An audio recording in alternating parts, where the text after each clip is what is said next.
Jason, a fantastic result for the under-23s in the Premier League Cup this evening.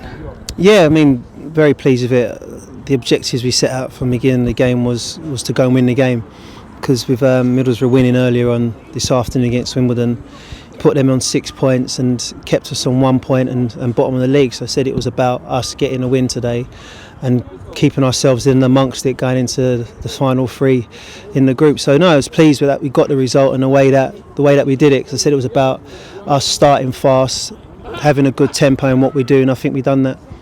You mentioned the Middlesbrough result there, so there was almost a bit of added pressure on the players. That must have pleased you, the way they came out and started so well and played the way they did. Yeah, I mean, I don't think the boys had the pressure on them, because we know what we're about, we know how good we are and how good we can be, and we're still on a good run. So the Middlesbrough one was the defeat we had. I think it's the first defeat in 11 or something like that, probably a bit more, but it's just about for us just to keep getting that momentum, taking it into this competition, into the league fixtures.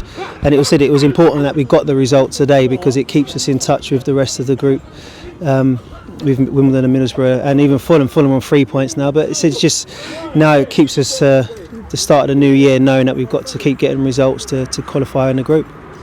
A very, very good result and an equally impressive performance to go with it. I mean, that must please you just as much. Yeah, I mean, weirdly, I said to the boys, I said it was an okay performance for us. I think we could have played better, but I said the objective was about just getting a result. And for parts of the game, we were the better side. I think we should have managed and controlled it better. But I said it was about getting a result today, and it's just pleasing that we saw the game through, even though we had the blip with the penalty and clean sheet goes. But the boys still kept doing what was asked of them, of getting the job done from minute one to the last minute. And when we were on top, we managed to make it count.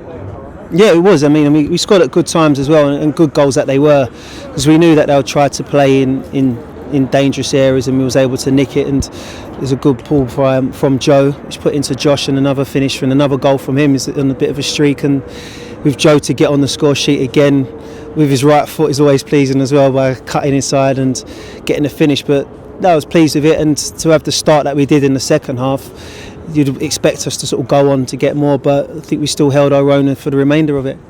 Fulham showed what a good side they are, didn't they, in the final sort of half an hour or so, but we stood firm and saw the game out well. Yeah, and that's it. It's about us riding that storm, and I think we rode it well. Yes, odd times that we've sort of made it a little bit harder on ourselves, but we've got to think about that. The back four we've got Archie's a bit more experience as a left back. Dan Bowery's his first year in the age group. Anthony's the centre midfielder playing the centre half, and George Lapsley's a midfielder playing right back. So, I mean, I can't sort of put them down in any way, because for the last 3/4 games they've been as solid as can be, and it's showing that we're getting results with a makeshift back four. So it just shows the quality of those players and the group that we have. And important now that a result like tonight really kickstarts us in this year's competition. Yeah, it does. I mean, we've got a bit of breathing space until the new year, and we play the final 3 games. But it's important that we've got 3 games to go before the Christmas break, and that's Millwall next Monday in the derby, and Margate in the Kent Senior Cup. So we've got a busy week next week, and it's now in terms of us sort of making sure that we prepare ourselves right for those 2 games in 3 days.